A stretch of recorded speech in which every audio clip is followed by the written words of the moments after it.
Pode Ser, o podcast do Serviço Social. Uma produção do Conselho Federal de Serviço Social. Olá, assistentes sociais e todo mundo que nos acompanha. É com muito prazer que a gente inaugura mais um espaço de diálogo do serviço social com a categoria e com a sociedade, o podcast, o videocast Pode Ser, o podcast do Serviço Social Brasileiro. Sou Emily Marques, sou assistente social, conselheira do Cefes e vou fazer minha audiodescrição. Sou uma mulher branca, de cabelos cacheados, na altura do pescoço, e uso uma blusa branca com a logo da nossa campanha da COF, da Comissão de Orientação e Fiscalização, do Cefes, Assistentes Sociais do Brasil. Nesse primeiro episódio, a gente vai abordar um tema muito importante, que é o serviço social e combate à tortura. E queria inaugurar esse primeiro episódio aqui, manifestando nossa solidariedade às famílias e todas as pessoas que foram vítimas dessa chacina no Rio de Janeiro. A gente vai ter a oportunidade de conversar aqui, mas de dizer que o serviço social tem lado e não vai aceitar nenhuma postura autoritária, genocida, principalmente de agentes do Estado. Então, para falar de temas tão difíceis e polêmicos, a gente preparou 4 episódios que vão ser divulgados ao longo dessa gestão, até o final dessa gestão, vinculados à nossa campanha de gestão. Sou assistente social, nossas bandeiras pulsam liberdade contra toda forma de violência, violação dos direitos humanos e reprodução de autoritarismo. E para falar sobre esse tema, a gente convidou 2 assistentes sociais que vão trazer muita riqueza de conteúdo, tanto a Elaine Amazonas quanto o Fábio Simas. E eu queria convidar para vocês se apresentarem e toparem esse desafio de dialogar com a gente. Pode ser? Pode ser, sim. Olá a todas as pessoas, eu sou a Elaine Amazonas, assistente social, sou uma mulher preta de 1,68 m, uso óculos, estou com acessórios dourados, um macacão azul e no pescoço o lenço da nossa campanha Nossas Bandeiras Pulsam Liberdade. Integro a gestão do Cefes 2023, 2026 e sou trabalhadora da área da infância em Salvador. Obrigada, Elaine. Agora passar para o Fábio. Obrigado pelo convite, bom dia. Sou Fábio Simas, sou assistente social. Fazer minha breve descrição, autodescrição. Sou homem cis, branco, cabelos castanhos escuros, altura mediana, barba castanha clara, um pouco grisalha. Estou usando uma camisa social rosa com um blazer azul escuro. Sou assistente social, represento o Conselho Federal de Serviço Social no Comitê Nacional de Prevenção e Combate à Tortura. Atualmente sou professor da Escola de Serviço Social da UF, da Universidade Federal Fluminense, no município de Niterói, e lá na UF também eu coordeno o Núcleo de Extensão em Pesquisa em Direitos Humanos, Infância, Juventude e Serviço Social. É um prazer estar aqui com vocês. Prazer é todo nosso inaugurar esse episódio com um tema tão caro para o serviço social brasileiro. Então, para começar esse bate-papo, Fábio, eu queria perguntar para você, quando a gente fala de combate à tortura, do que a gente está falando e por que esse tema é tão importante para o serviço social brasileiro? Primeiro é importante destacar que no direito internacional como um todo, a tortura é uma das piores formas de violação dos direitos humanos. Assim, praticamente todos os estados que ratificaram os documentos de direitos humanos, a tortura é expressamente proibida. Só para vocês terem uma ideia, a tortura é mais proibida no direito internacional do que a pena de morte, por exemplo. E é um tipo de violência que ela tem por objetivo anular aquele ser humano, né? É uma engenharia de causar dor e sofrimento, que representa, né, uma violência de Estado, uma violência com seu caráter de classe, de raça, etnia e de gênero. O Brasil tem a formação histórica brasileira, né, a formação social histórica brasileira é marcada por uma extrema violência de Estado, né, pela tortura, desde do processo de colonização de pessoas escravizadas até as ditaduras, né, republicanas e a democracia. É importante ressaltar que há uma associação que não está equivocada, né, aparentemente, entre as práticas de tortura e a ditadura civil-militar brasileira. Mas a tortura ela é muito mais sofisticada, quer dizer, ela não só ocorre ou ocorreu em períodos de ditaduras. A tortura ela ocorre cotidianamente na sociedade brasileira, né, em especial praticado por agentes do Estado, né, seja da segurança pública, no sistema prisional, socioeducativo e unidades de saúde mental, como comunidades terapêuticas, por exemplo. Bom, o nosso Código de Ética, né, que tem relação direta com o projeto ético-político do serviço social, como o próprio nome diz, são princípios fundamentais, né? Nós temos como princípios fundamentais a defesa intransigente dos direitos humanos e a recusa do arbítrio e do autoritarismo. Quer dizer, o serviço social brasileiro, em seu processo de renovação, né, em seu processo ético, enquanto profissão, tem que repudiar veementemente, não banalizar e não naturalizar as práticas de torturas que ocorrem no país. Muito obrigada, Fábio. Acho importantíssimo que você traz que isso é um dever profissional que consta no nosso Código de Ética, ou seja, não é uma escolha individual, isso faz parte do nosso trabalho profissional e que é um processo difícil, né? Porque geralmente quando a gente denuncia agente do Estado, e principalmente em espaços institucionais, é onde a gente também está atuando, são pessoas que por vezes a gente conhece, né? Então, a tortura, ela faz parte desse cotidiano e ela é muito naturalizada, essa desumanização das pessoas que são vítimas, né, dessa prática tão violenta, né? Exatamente, como você falou que são princípios fundamentais são inegociáveis. Exatamente. A gente está aqui enquanto Conselho Federal, enquanto Conjunto Cefesquete, para reafirmar esses princípios e nossa defesa radical e intransigente dos direitos humanos. Muito obrigada. E eu queria perguntar para a Elaine sobre como isso se relaciona com as opressões do nosso Estado, né, brasileiro, e como que esse debate sobre tortura ele não está desconectado de outras bandeiras de luta, né? Então, se você comentasse um pouquinho sobre a importância dessas reflexões, da nossa formação continuada e do nosso compromisso ético-profissional nesse debate do enfrentamento à tortura.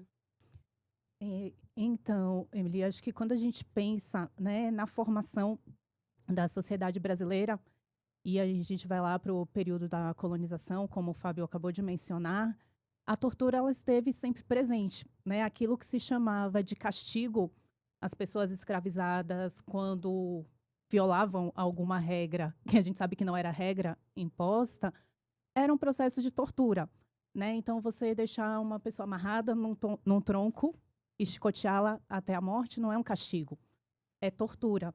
E isso se espraia por toda a nossa história enquanto sociedade. E aí a gente pergunta, né, quem são os humanos?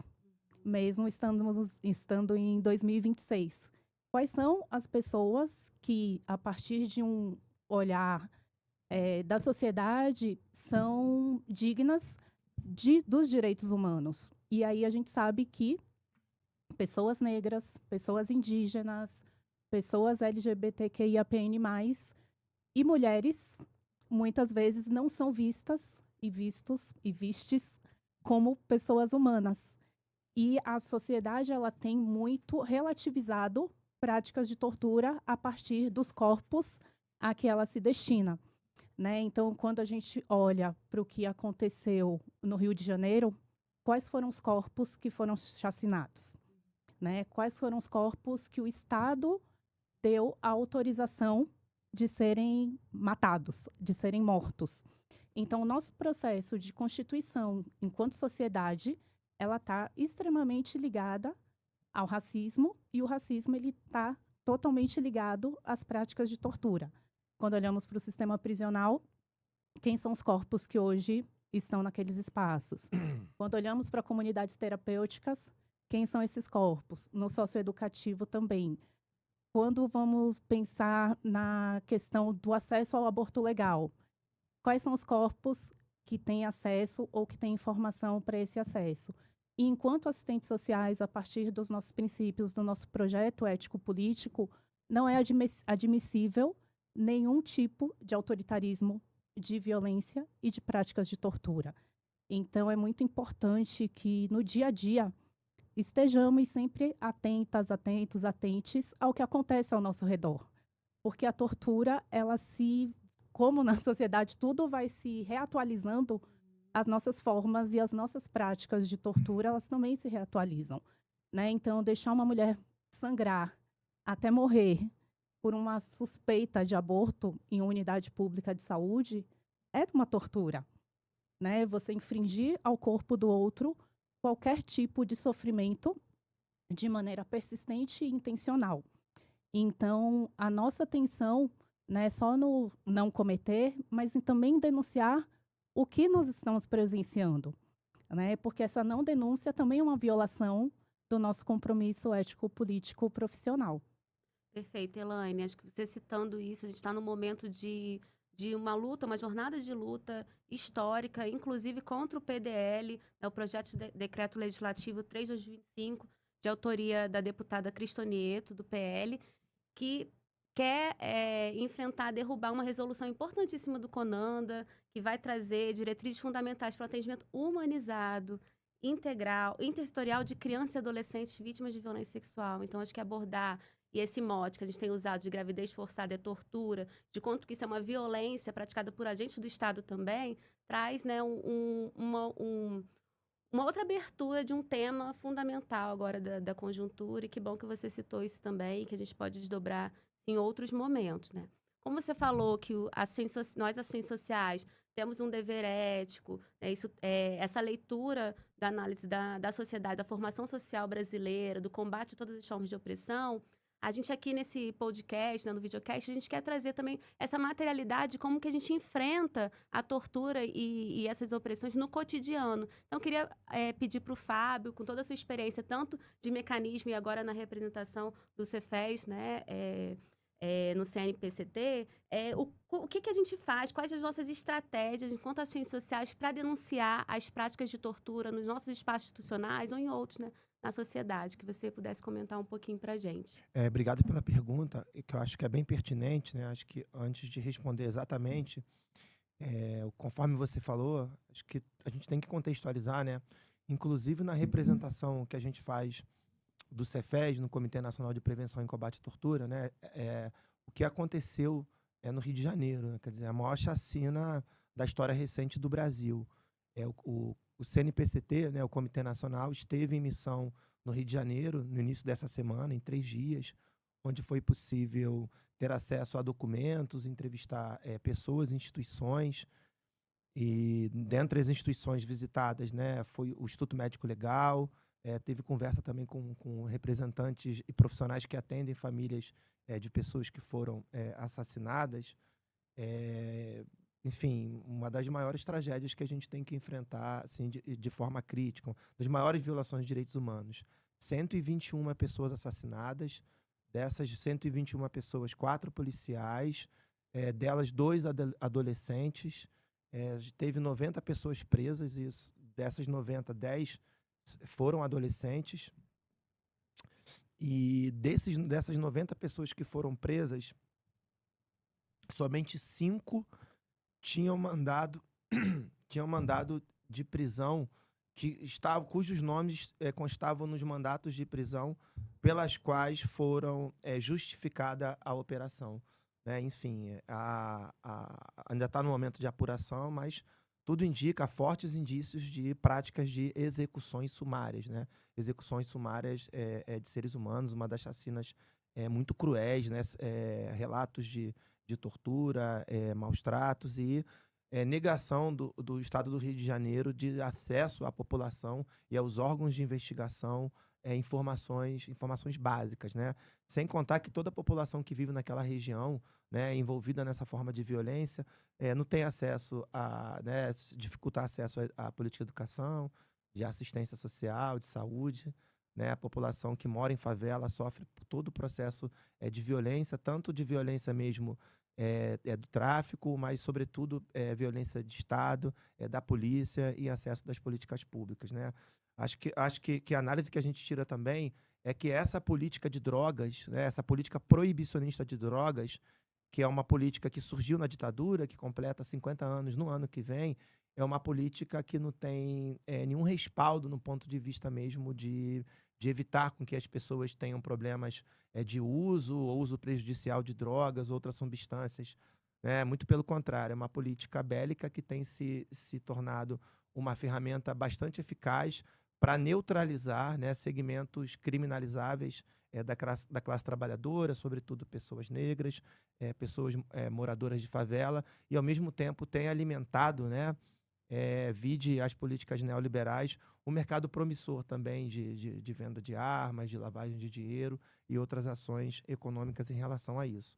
Ou seja, o Serviço Social Brasileiro tem que se posicionar assim, de forma veemente, né, de forma contrária ao que está acontecendo, né, o que aconteceu, essa maior chacina da democracia brasileira que ocorreu no Complexo do Alemão e da Penha, que infelizmente, embora seja a maior do ponto de vista numérico, mas a gente tem observado nos últimos anos que talvez também, a meu ver, dialoga com o crescimento do movimento fascista no Brasil, com outras chacinas também, né? Sim. Tanto operações policiais no Rio de Janeiro, né? Acho que no ano passado a gente teve uma chacina também no estado de São Paulo, em Santos, no Guarujá, enfim, infelizmente isso tem acontecido e o serviço social tem que se posicionar de forma bastante veemente contra esses tipos de violações.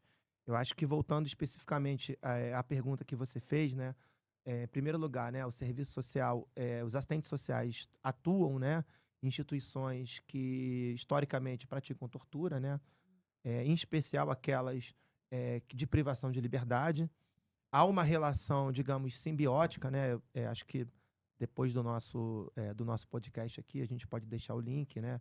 Do meu livro, né? A tortura no superencarceramento brasileiro. Há uma relação simbiótica entre a privação de liberdade e as práticas de tortura, quer dizer, eles se alimentam. E o profissional, né? A profissional que atua nesses espaços enfrenta cotidianamente esse contexto tão gravoso de violações de direitos humanos. E aí, o que o profissional deve fazer numa situação dessas? Acho que, em primeiro lugar, o profissional não deve, de maneira nenhuma, naturalizar ou banalizar aquelas práticas de violência nos seus espaços socioocupacionais. É claro que eu dei ênfase aos locais de privação de liberdade, mas as práticas de tortura e violência institucional ocorrem em diversos espaços, tais como acolhimento institucional, equipamento da assistência, educação, dentre outros espaços de educação, dentre outros espaços. Primeiro, o profissional não deve naturalizar e banalizar, e é importante também, né, no ponto de vista da dimensão teórico-metodológica, as profissionais se apropriarem do que é produzido pelo Serviço Social Brasileiro em relação, né, à temática da violência de Estado e, sobretudo, né, eu sempre falo, né, para as profissionais, para os meus alunos e para minhas alunas, sempre olhar as manifestações do Conselho Federal, sabe, o Cefes manifesta, as resoluções que o Cefes também publica. Eu acho que isso traz um norte importante para o exercício profissional, né? Agora, algo que também não é negociável, né? Nosso Código de Ética fala, né, de forma expressa que é dever da assistente social denunciar suspeita de violações de direitos humanos e tortura no seu exercício profissional. Assim. Não é algo que se pode fechar os olhos, né? E não se pode... que a omissão ela também pode legitimar essas práticas. Contudo, entendemos, né, devido à nossa condição, né, de trabalhador assalariado que enfrenta todos os processos de alienação da sociedade capitalista e da nossa chamada autonomia relativa da profissional e do profissional, que a gente enfrenta enormes desafios para se fazer denúncias, para se enfrentar um cotidiano desse tão opressor.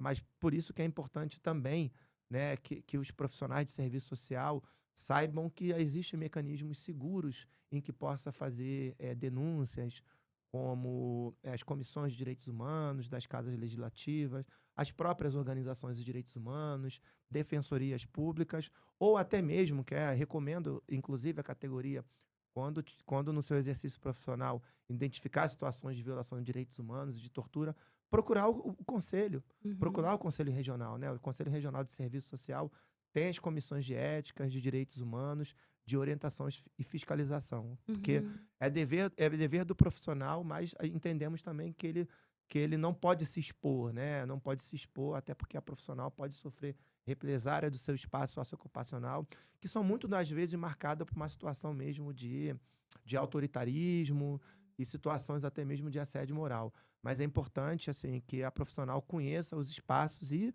procurar os conselhos regionais, eu entendo que também é algo fundamental. Nossa, ótima a sua resposta, suas reflexões, Fábio, porque eu também, né, sou uma trabalhadora do Tribunal de Justiça, estou na área jurídica e atuo no sistema socioeducativo e tenho certeza que muitas colegas que estão assistindo atuam nesses espaços de privação de liberdade. Sobre as comunidades terapêuticas, a gente vai ter um episódio específico aqui do videocast falando sobre isso, que a gente vai conseguir se aprofundar com também um espaço de violação de direitos humanos. E aí queria colocar dessa dimensão coletiva da denúncia, né? Então, a nossa escolha ética é uma escolha consciente, né? Do profissional que está atendendo, que tem essa vinculação com a população usuária, da profissional, mas também é coletiva, porque é uma defesa da nossa profissão, das nossas entidades, né, de um projeto de sociedade. E aí, nessa medida, eu queria conversar, né, com você, Elaine, que você comentasse essa importância do engajamento dos conselhos regionais, das comissões, nas frentes para o desencarceramento, por exemplo, dos comitês. Como que está isso, né, no conjunto Cefes-CRES? Perfeito, Emily. Retornando, eu acho que o Fábio ele trouxe alguns elementos extremamente importantes que, para quando pensarmos em tortura, a gente tem esse caso do Rio de Janeiro, que é emblemático, mas que ele está acontecendo em todo o Brasil.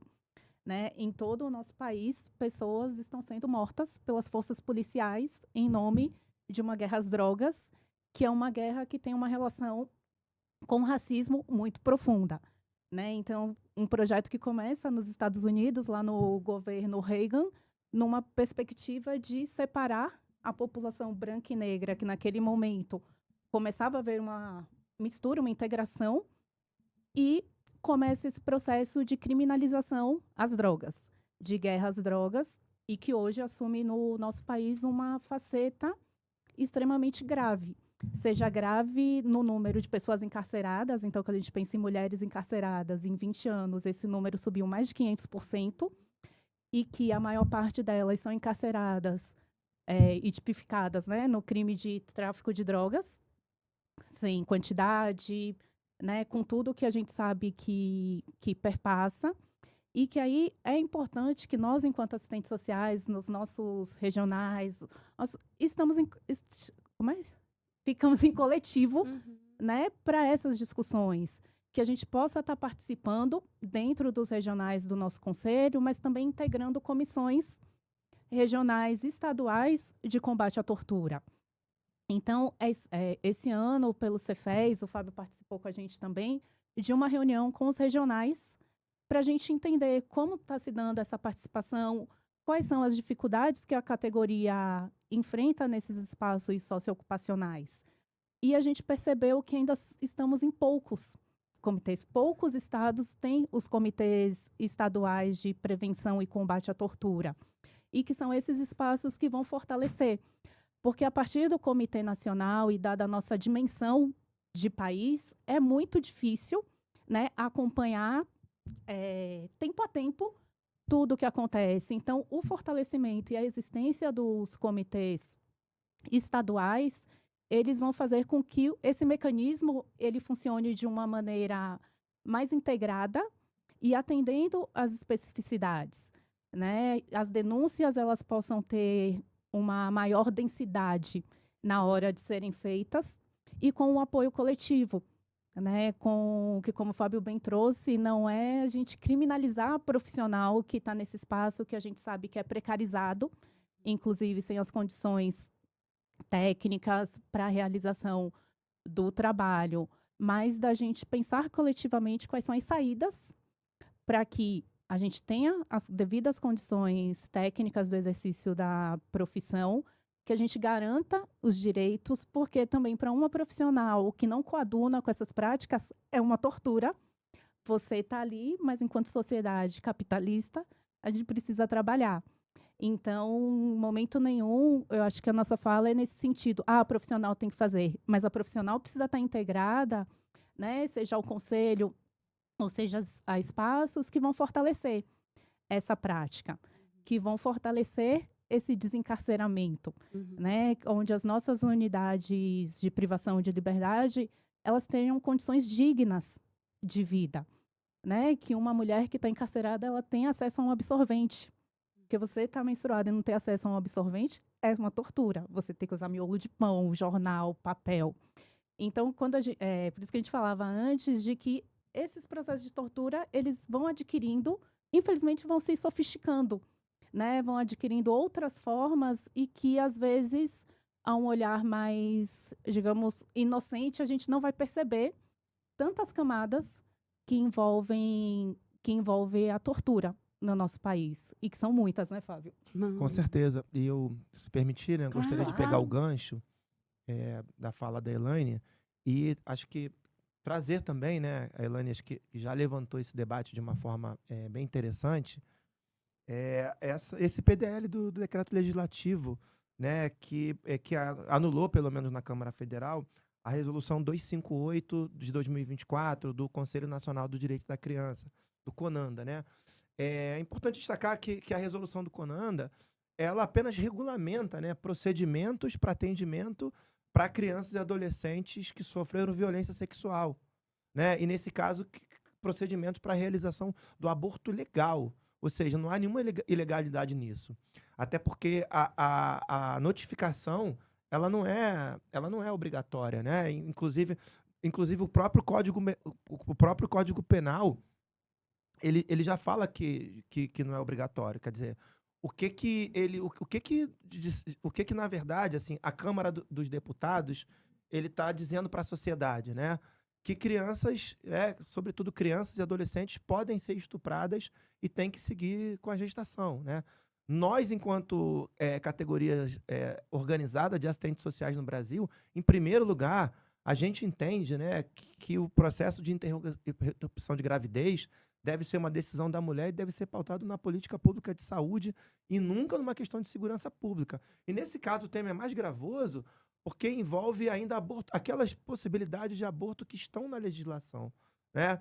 E, inclusive, acho que dialogando com as colegas, com os assistentes sociais do Brasil, convido elas a lerem a resolução do CONANDA, em diversos artigos, a resolução do CONANDA fala sobre atuação profissional, né? E quem é esse profissional que atende crianças e adolescentes nos equipamentos?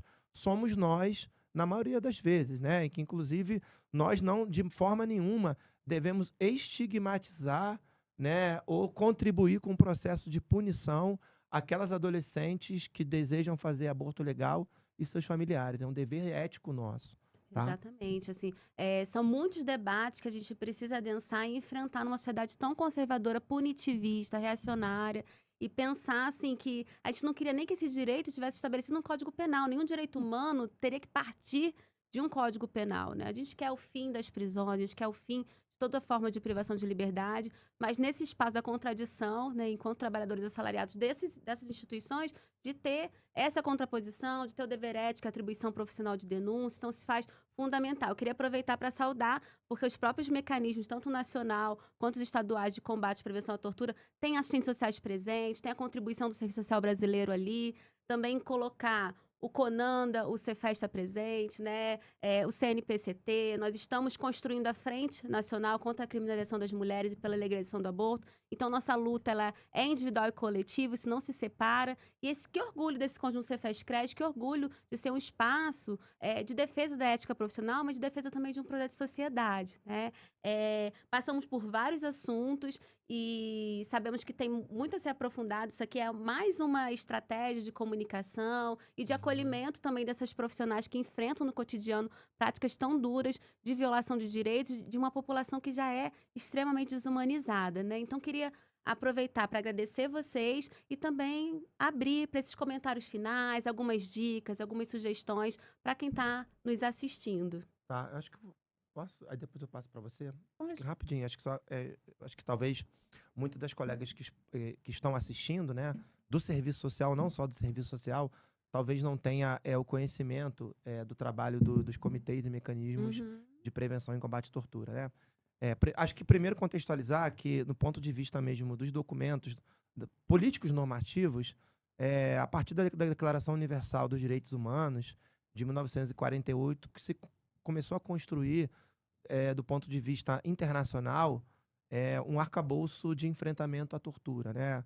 A Convenção da Tortura da ONU, ela data de 1984, é ratificada pelo Brasil um processo de redemocratização, como os demais documentos de direitos humanos, a partir dos anos 90. Né? No Brasil, a gente tem a Lei 9455 de 1997, que é a lei que tipifica o crime de tortura. É um marco, né?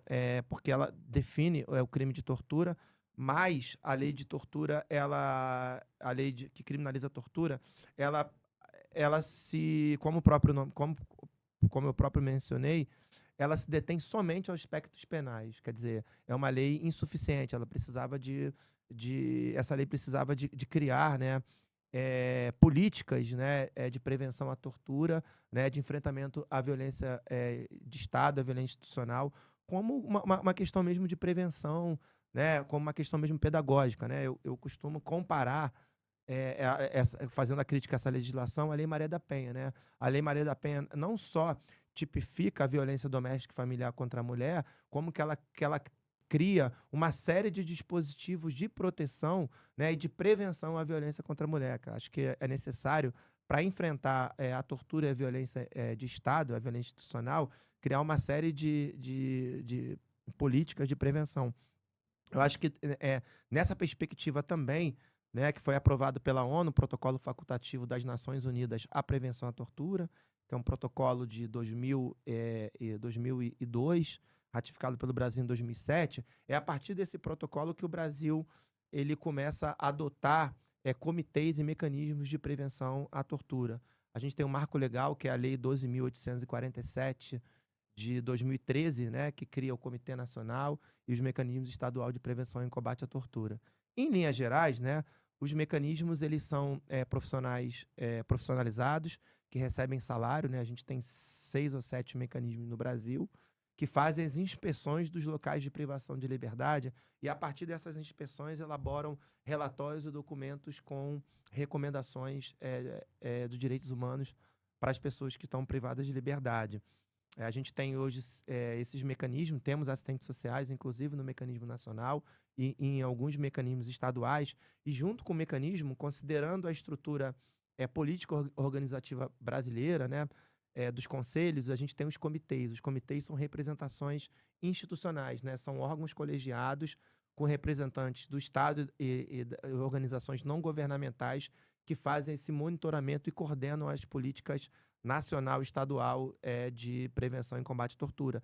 E no Brasil, né, tem Conselho Regional de Serviço Social, acredito em 3 estados, que compõem esses comitês no âmbito dos estados. Eu acho que é algo que precisa ser mais multiplicado pela categoria profissional e pelas nossas representações institucionais. Né? E no âmbito federal, né, a gente tem a representação do Cefes. Né? O Cefes está no 2º mandato, né, representando conselhos profissionais. O Cefes tem uma participação ativa no Comitê Nacional de Prevenção e Combate à Tortura, e são espaços muito importantes. Eu acho que, voltando o que a gente tinha falado em relação à preocupação, que é bastante pertinente em relação à denúncia, né? Acho que apresentar para vocês, eu fui perito, né, da primeira equipe de mecanismo no Brasil, no estado do Rio de Janeiro. Eu compus a primeira equipe, e muitas das denúncias que eu recebi, que motivaram inspeções nos locais de privação de liberdade, foram denúncias das próprias assistentes sociais que me conheciam também minha militância junto à Comissão de Direitos Humanos do CRES, né? Muitas assistentes sociais que fizeram denúncias para mim, né? Evidentemente denúncias reservadas, e a partir dessas denúncias a gente fazia as inspeções do local de privação de liberdade, né? Evidentemente que a gente a gente apresentava as inspeções como visitas regulares, claro, visitas regulares institucionais, né? Como é importante a categoria profissional estar conhecendo esses dispositivos e denunciando, né? Também se apropriando dos espaços ético-políticos, né? Profissionais, tão como os conselhos, as comissões, compondo também as frentes pelo desencarceramento, né? As frentes antimanicomiais. Eu acho que é importante a categoria tá mais presente nisso, porque de forma nenhuma, né, a gente pode banalizar ou naturalizar uma violência tão grave quanto o ser humano, que é a tortura, né, e tratamentos cruéis, desumanos e degradantes. Exatamente. Obrigada, Fábio. A gente segue nessa luta coletivamente, né? E aliado inclusive a criação desses outros espaços e mecanismos de denúncia, seja a implementação dos mecanismos nos estados, porque esse número é baixíssimo, as próprias condições de trabalho também das trabalhadoras dos mecanismos, né, como a gente colocou, e também criar outras estratégias junto com as organizações de direitos humanos, sociedade civil, que se amplie, porque o nosso desafio é enorme. Então, o tamanho, a resposta da nossa estratégia também precisa ser competência técnica, ética, política. Vou passar para a Elaine também, se tiver comentários finais. Sim, eu acho que é retomar um pouquinho ainda sobre o PDL 3 da Cris, porque da deputada, e convocando a categoria, né, a conhecer o Criança Não é Mãe, a assinar o abaixo-assinado para que a gente não tenha essa aprovação no Senado, porque quando a gente olha, é um grande índice de meninas que engravidam com idade entre 10 e 14 anos. Uma gravidez de uma criança e de uma adolescente é estupro de vulnerável. Então, mesmo que nessa nossa sociedade misógina, patriarcal, algumas pessoas considerem isso algo natural, algo normal, isso não é normal. Uma criança de 10 anos, ao engravidar, ela corre risco de vida. E a campanha, ela não é, nesse momento, pela legalização do aborto. A campanha é pela manutenção de uma legislação que existe desde 1940, né, no Código Penal, que prevê 3 situações onde o aborto é permitido. Seja que essa gravidez seja em decorrência de uma violência sexual, para quando a mãe corre o risco de morte, e nos casos de anencefalia fetal. E que, dentro desse processo de sociedade extremamente conservador, a gente precisa facilitar os acessos. Então, o que é proposto pela resolução do CONANDA é que essas crianças e adolescentes elas não sejam revitimizadas, que a gente possa ter um tempo mais célere para a realização desse aborto. E quando a gente estipula um prazo de semanas, a gente precisa lembrar que uma criança, ao engravidar, ela muitas vezes não sabe que engravidou.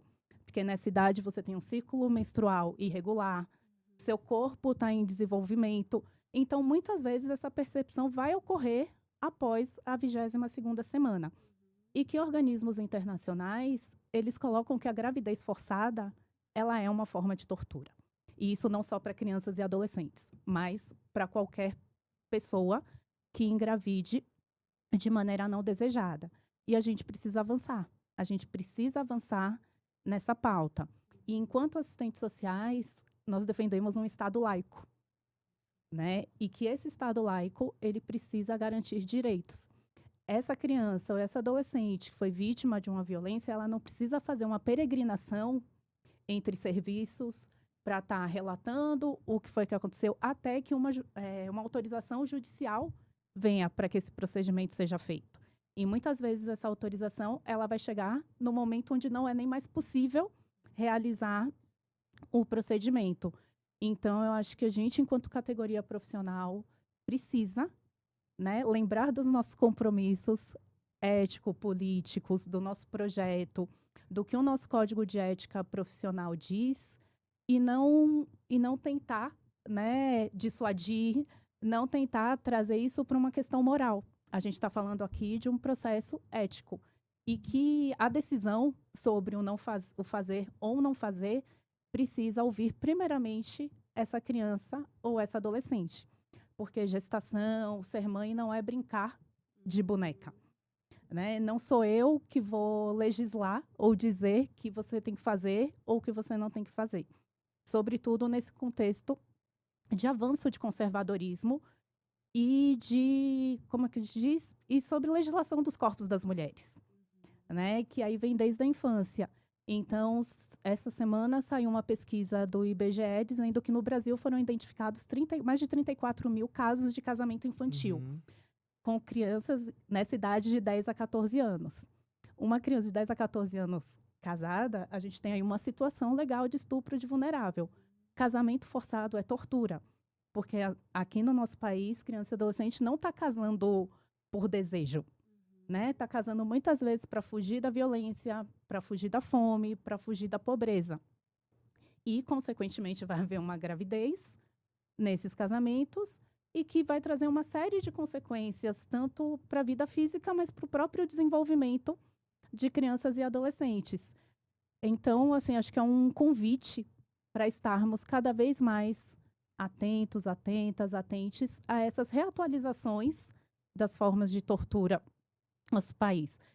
E não coadunar com nenhum tipo de violência e com nenhum tipo de falas que a gente tem ouvido muito, ainda ouve muito. Bandido bom é bandido morto, precisamos fazer uma faxina, né? Enquanto o Estado vem se eximindo cada vez mais das suas responsabilidades, né? Seja no controle, nas condições dignas para as pessoas que hoje estão em privação de liberdade, mas na atuação preventiva através de serviços de qualidade para as pessoas nas comunidades. Então, assim, foi uma honra participar desse episódio, né? Eu acho que é uma forma da gente poder estar conversando com a categoria, levantando questões, trazendo reflexões e que vida longa pode ser. Isso aí. Então, queria... Posso encerrar rapidinho? Eu vou passar para tá, você, desculpa. Fábio. Vamos encerrar. Ainda tem tempo ainda. Ainda sim. tem um tempinho. A gente conseguiu passear por tanto assunto, né, gente? É. Incrível. Isso não se esgota, porque isso se forja também na luta coletiva. Mas só para destacar no que a Elane cita, da nossa resolução sobre a laicidade. A gente tem uma nota técnica sobre o atendimento do serviço social nas situações de aborto legal que não se restringem a um compromisso de assistentes sociais que estão inseridos nos hospitais de referência do aborto legal. Nós temos lutas amplas aí pela legalização do aborto, em defesa da autonomia, da liberdade. Não é à toa que esse podcast está situado numa campanha de triênio, onde a gente reafirma, né, que sou assistente social e nossas bandeiras pulsam liberdade. Queria passar para o Fábio, ele está mostrando o botão ali. A Elane está com o nosso lenço da campanha. Queria passar para você se despedir. Está chegando ao fim. A gente segue essa conversa também em outros espaços de articulação política e também nas ruas, denunciando toda essa barbárie e o autoritarismo do Estado brasileiro. Obrigado, Emily, mais uma vez. Obrigado, Elaine. E acho que só destacar, né, que falando diretamente para nossas colegas assistentes sociais aí de todo o Brasil, que a gente nunca pode banalizar ou naturalizar, né, a privação de liberdade ou a execução, enfim, como forma de resolução de conflitos, como forma de punição. Tanto, acho que as prisões, né, assim como o socioeducativo, os locais de privação de liberdade, são construções históricas, né, da sociedade capitalista, que no capitalismo dependente como o Brasil, ela se dá de uma forma muito mais cruel e de uma forma muito mais violenta, né? Não vamos banalizar, gente, não vamos naturalizar a privação de liberdade, até porque, né, o Brasil tem a terceira maior população carcerária do mundo, cerca de 900 mil pessoas privadas de liberdade. O Brasil tem uma das maiores taxas de homicídio do mundo também. Enfim, acho que a gente não pode banalizar isso. E a violência não diminuiu, né, com esses dispositivos. É muito mais um controle de neutralização mesmo, né, das expressões da questão social, né, com destaque, né, para as pessoas pobres, negras, moradoras de favelas, né, a partir da política proibicionista de drogas. Evidentemente que eu não estou falando isso sem desconsiderar as condições de trabalho que as colegas têm nesses espaços, né? O Serviço Social Brasileiro, né, as assistentes sociais, são as profissionais de nível superior com o maior número no sistema prisional brasileiro, embora seja de número insuficiente, mas é a profissional de nível superior com o maior número, tanto no sistema prisional e como no sistema socioeducativo. Quer dizer, a gente tem muito a dizer sobre essa matéria. Quer dizer, a gente não está desconsiderando as condições éticas e técnicas de trabalho dessas colegas, que por vezes, né, por muitas vezes são precárias, tanto do ponto de vista mesmo da relação trabalhistas, como as condições mesmo de infraestrutura de trabalho. Mas que é dever ético, né, enquanto assistente social, a gente não banalizar as violações de direitos humanos e a gente buscar sempre espaços coletivos de denúncia, né, e de qualificação na formação profissional. Acho que a colega Elane também colocou de uma forma assim, acho que muito bem transparente, objetiva. Não podemos, de forma nenhuma, enquanto assistentes sociais, banalizar, naturalizar chacinas e mortes, assim, de maneira nenhuma, assim. O que aconteceu no Rio de Janeiro, né, é execuções sumárias, né, execuções sumárias. Né? As pessoas até costumam comparar, não existe pena de morte no Brasil, e nem deve existir. Mas até o Instituto da Pena de Morte, nos países que adotam, você tem o devido processo legal, né? Assim, o que aconteceu no Rio de Janeiro, né, inclusive envolvendo mortes de policiais também, né, assim, é algo inadmissível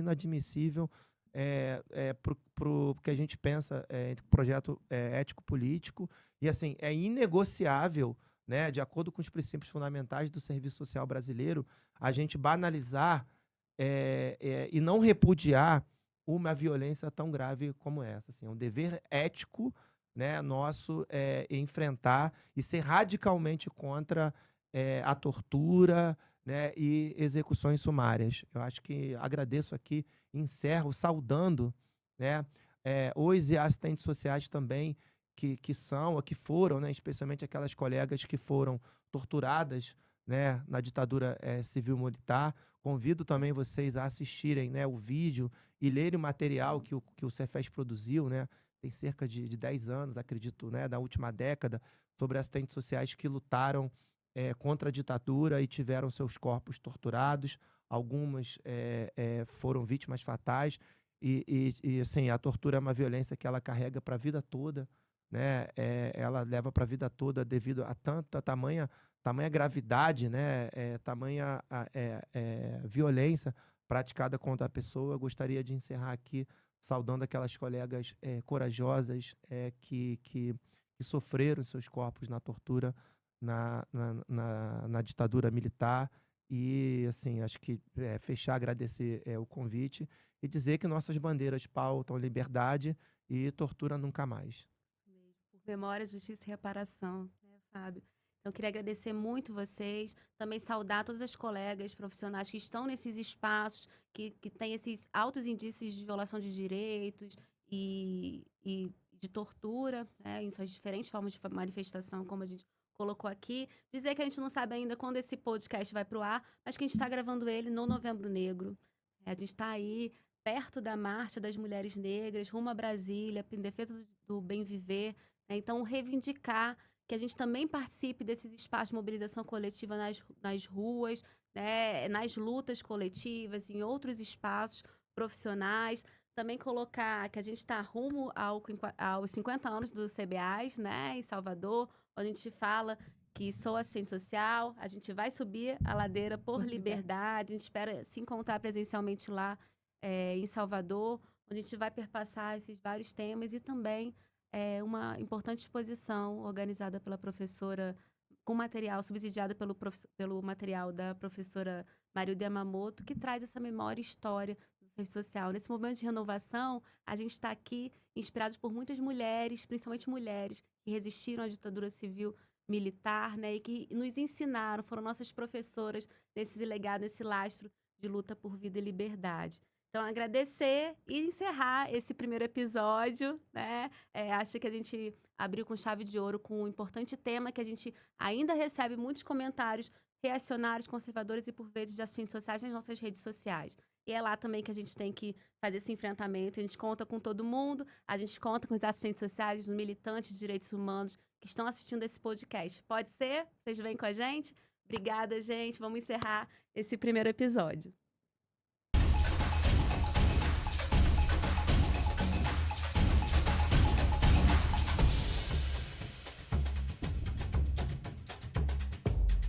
Pode Ser, o podcast do Serviço Social. Uma produção do Conselho Federal de Serviço Social.